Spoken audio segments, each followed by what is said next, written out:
10월 8일 새 생명의 아침입니다. 기도하시겠습니다. 사랑의 하나님 아버지 감사합니다. 오늘도 주님을 의지하는 믿음을 주시고 주님으로 인하여 다시 한번 오늘을 살아가게 하는 그런 용기와 기회를 주시니 감사합니다. 주님과 많이 동행하는 오늘 이 하루가 되게 하시며 무엇보다 어떤 결과가 오늘 가운데 도더라도 주님으로 인하여 나의 존재와 가치가 여전히 변하지 않는다는 그런 굳건한 믿음을 주셔서 오늘 이 하루를 나의 만족이 아닌 주님과 이웃을 섬기며 살아가는 이 하루 될 수 있도록 인도하여 주시옵소서. 오늘도 주님의 귀하심을 드러내는 주님의 편지된 자로서 최선을 다하게 살아가게 하심을 믿으며 예수님의 이름으로 기도드리옵나이다. 아멘. 오늘 주시는 하나님의 말씀은 예레미야서 17장 1에서부터 11절까지 말씀입니다. 예레미야서 17장 1절에서 11절까지의 말씀입니다. 유다의 죄는 금강석 끝 철필로 기록되되 그들의 마음판과 그들의 제단불에 새겨졌거늘 그들의 자녀가 높은 언덕 위 푸른 나무 곁에 있는 그 제단들과 아세라들을 생각하도다. 들에 있는 나의 산아 내 온 영토의 죄로 말미암아 내가 내 재산과 내 모든 보물과 산당들로 노략을 당하게 하리니 내가 내게 준 내 기업에서 내 손을 뗄 것이며 또 내가 너로 하여금 너의 알지 못하는 땅에서 내 원수를 섬기게 하리니 이는 너희가 내 노를 맹렬하게 하여 영원히 타는 불을 일으켰습니다. 여호와께서 이와 같이 말씀하시니라. 무릇 사람을 믿으며 육신으로 그의 힘을 삼고 마음이 여호와에게서 떠난 사람은 저주를 받을 것이라. 그는 사막의 떨기나무 같아서 좋은 일이 오는 것을 보지 못하고 광야 건조한 곳 건건한 땅 사람이 살지 않는 땅에 살리라. 그러나 무릇 여호와를 의지하며 여호와를 의뢰하는 그 사람은 복을 받을 것이라. 그는 물가에 심어진 나무가 그 뿌리를 강변에 뻗치고 더위가 올지라도 두려워하지 아니하며 그 잎이 청정하며 가무는 해에도 걱정이 없고 결실이 그치지 아니함 같으리라. 만물보다 거짓되고 심히 부패한 것은 마음이라. 누가 능히 이를 알리오마는 나 여호와는 심장을 살피며 폐부를 시험하고 각각 그의 행위와 그의 행실대로 보응하나니 불의로 치부하는 자는 자고새가 낳지 아니한 알을 품음 같아서 그의 중년에 그것이 떠나고 마침내 어리석은 자가 되리라. 아멘. 오늘 5에서 8절에 보면 여호와를 의뢰하느냐 아니면 다른 것을 의뢰하느냐의 기준으로 인하여서 사람이 누릴 수 있는 그런 복과 그리고 또한 당할 화에 대해서 하나님께서 원칙을 선언하고 계십니다. 즉 사람을 의지하거나 육신으로 그의 힘을 삼는 자는 저주를 받고 하나님을 의지하는 자는 복을 받게 된다는 것입니다. 하나님께서 여기에서 이에 대해서 말씀하시는 것은 유다의 백성들이 하나님을 버리고 사람, 곧 애국과 같은 이방 나라를 의지하였기 때문입니다. 이것은 하나님이 우리를 어떻게 바라보시는지에 대해서 우리가 알 수 있게 되어지는데요. 하나님께서는 사람을 의지하는 자와 하나님을 의지하는 자를 기준으로 우리가 어떤 존재인지를 구분하신다는 겁니다. 이것은 우리들, 인간은 누군가를 의지할 수밖에 없는 의존적인 존재라는 사실을 깨우쳐 줍니다. 사람은 주변의 사람, 물질, 이렇게 혈육을 의지한다든지 아니면 하나님을 의지한다든지 무언가를 의지할 수밖에 없는 존재로 지음을 받았습니다. 인간은 절대적으로 자존적인 존재가 아니라 의존적인 존재입니다. 누군가를 분명히 의지하면서 살아갈 수밖에 없는 존재라는 것인데요. 인간의 성장 과정을 보더라도 그것은 사실을 알 수 있습니다. 인간은 태어나서 약 20년가량을 부모에게 의존합니다. 20년은 인간의 거의 약 80세를 산다고 가정했을 때 인생의 거의 4분의 1에 해당하는 기간입니다. 참으로 저희 인간은 오랜 기간을 부모에게 의지하면서 삽니다. 특히 10살 정도까지 되기까지는 인간은 부모의 도움을 받지 않으면 아무것도 할 수가 없습니다. 이것은 인간이 동물들과는 너무나도 다른 점인데요. 동물들은 아무리 길어도 태어난 지 불과 몇 개월 정도면 스스로 독립하게 됩니다. 그에 비해서 갓 태어난 인간은 아무리 잘 뛰어난 인간이라고 할지라도 그렇게 보잘것없고요. 그렇게 연약하지 않을 수가 없습니다. 갓 태어난 아기는 조금만 다루어도요, 치명적인 위험에 처할 수가 있게 되기 때문인데요. 그리고 또한 인간이 한 20세 정도가 되면 성인이 된다고 해서요, 홀로 살아갈 수 있다는 것은 아닙니다. 인간은 성인이 되어서도 다른 존재를 의지하면서 살아가게 되어지는데, 이때부터 사회적인 존재의 그 능력과 공동체에서 살아가는 그 방법에 대해서 철저하게 시험당하고 또한 테스트하며 성장하게 됩니다. 인간은 이렇게 공동체를 만들어서 생활하는 것이 서로서로 의존하려고 하기 때문입니다. 인간은 태어나면서 죽을 때까지 결국은 누군가를 의지하며 기대고 살아가는 존재입니다. 그리고 인간은 누구를 의지하느냐에 따라서 인생이 완전히 달라집니다. 의지할 만한 존재를 의지한다면 그 인생은 참으로 복되지만, 의지해서는 안 될 존재를 의지하면 그 인생은 참으로 저주스러운 것을 보게 됩니다. 그런데 오늘 본문에서 하나님께서는 인간이 사람을 의지하거나 육신으로 그의 힘을 삼으면 저주를 받을 것이다 라고 말씀합니다. 이는 아이가 부모를 의지하거나 다른 사람의 도움을 받아서는 안 된다는 말은 아닙니다. 물질이나 권세를 소유해서도 안 된다는 말이 결코 아닙니다.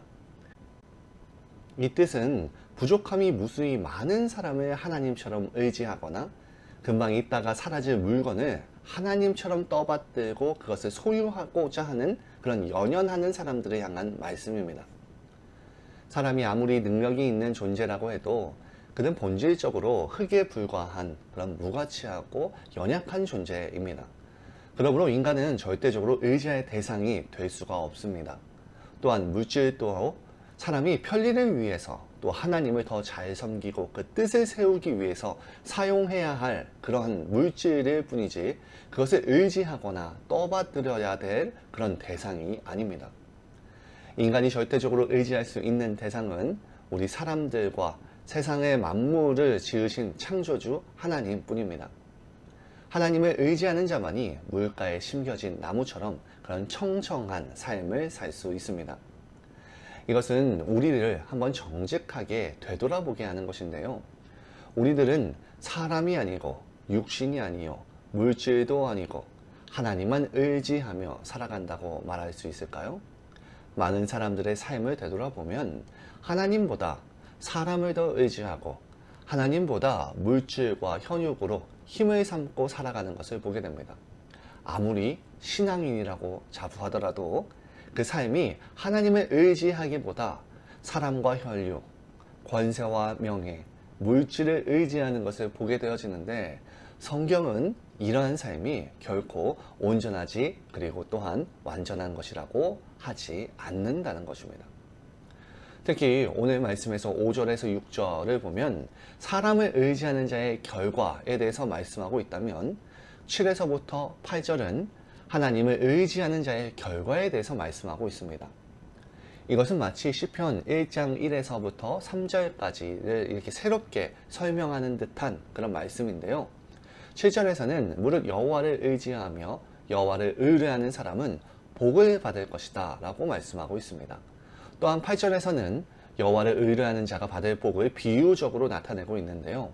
마치 물가에 심겨진 나무와 같아서 비가 내리거나 내리지 않는 것에 영향을 받지 않고 그 잎이 항상 푸르고 결실이 그치지 않는다고 말씀합니다.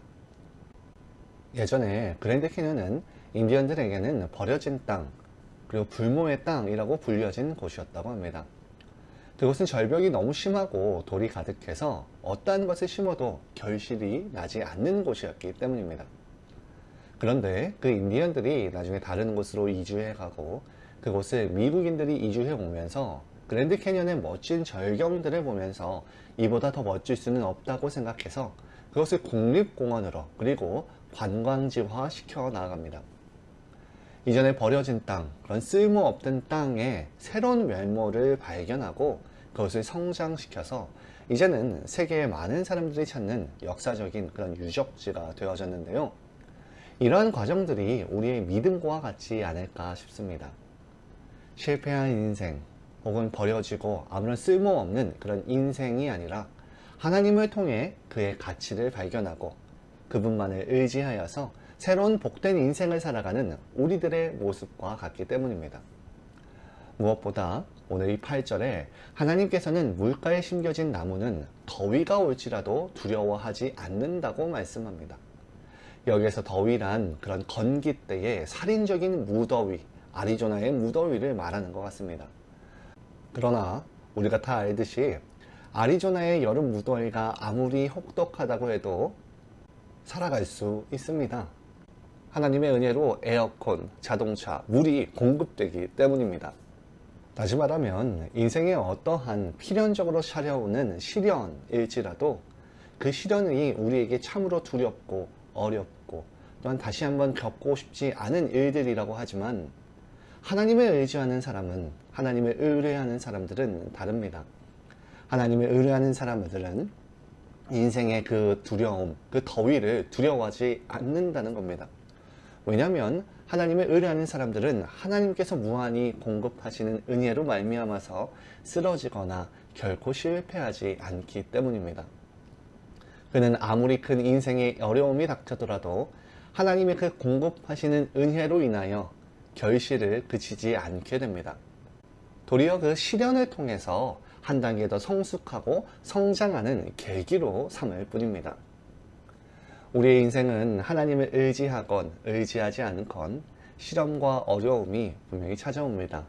하지만 그 시련, 그 어려움이 하나님을 의뢰하는 우리들에게는 성장과 성숙의 기회가 됩니다. 더 견실한 열매를 거두는 축복의 통로가 됩니다. 그리하여서 시련조차도 두려워하지 않는 당당하고 흔들림 없는 삶을 살게 되는데요. 이것이 얼마나 복된 삶이며 은혜로운 일입니까? 그러므로 여러분, 하나님을 절대적으로 의지하시기를 바랍니다. 하나님을 의지함으로 어떤 위기와 시련의 풍파도 너끈히 이겨내는 그런 복된 삶을 살아가는 저와 여러분들 되시기를 진심으로 축원합니다. 이 시간 공동의 기도 제목으로 기도하시겠습니다. 첫째로는 먼저 말씀을 생각하며 기도하기 원하는데요. 돈, 명예, 사람만을 의지하며 살아갔음을 우리 안에서 회개하며 돌이켜서 오직 하나님만을 의뢰하며 신뢰하며 살아가는 복된 인생이 되어 풍성한 주님의 열매, 그 결실을 맺게 해달라고 기도합시다. 둘째로 하늘을 위해서 기도합시다. 암과 투병 중인 성도들, 그리고 그로 인해 회복 중인 성도들, 또한 어깨와 허리 통증으로 고생하는 성도들, 그리고 이식 수술과 여러 가지 병들로 인해서 어려움 중에 있는 성도들이 하루빨리 회복되게 해달라고 기도해 주시고요. 무엇보다 옆에서 묵묵히 기도와 간병을 해주고 있는 가족들을 위해서도 기도해 주시기 바랍니다. 셋째로 소망회 수양회 겸 소풍이 오늘부터 목요일까지 2박 3일간 진행되어질 텐데 서로 간의 풍성하고 즐거운 교제를 위해서 그리고 말씀과 기도로 더욱 성숙하고 튼튼한 공동체 되게 해달라고 기도해 주시기 바랍니다.